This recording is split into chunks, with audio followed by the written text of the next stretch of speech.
നമസ്കാരം.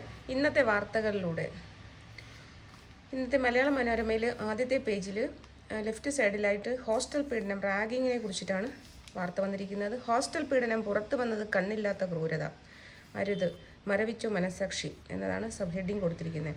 Kottayam government nursing college ഹോസ്റ്റലിൽ റാഗിങ്ങിനിരയായ വിദ്യാർത്ഥികൾ അനുഭവിച്ച പീഡന ദൃശ്യങ്ങൾക്ക് മുന്നിൽ പകച്ചിരിക്കുകയാണ് മലയാളി. മനുഷ്യർക്ക് ഇങ്ങനെയൊക്കെ ചെയ്യാൻ കഴിയുമോ?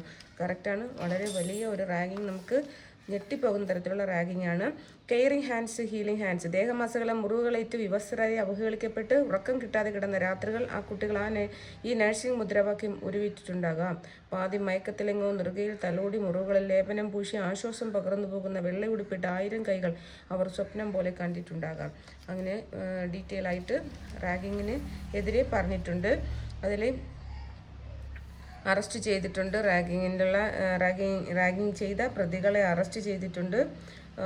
ഗാന്ധിനഗറിലെ ഗവൺമെൻറ് ഹോസ്റ്റലിലാണ് നടന്നത്. കോട്ടയം ഗാന്ധിനഗറിലെ ഗവൺമെൻറ് നഴ്സിംഗ് കോളേജിലെ പട്ടിക വിഭാഗ ഹോസ്റ്റലിൽ ജനറൽ നഴ്സിംഗ് ആദ്യവർഷ വിദ്യാർത്ഥികളെ മൃഗീയ പീഡനത്തിനിരയാക്കിയ സീനിയർ വിദ്യാർത്ഥികളായ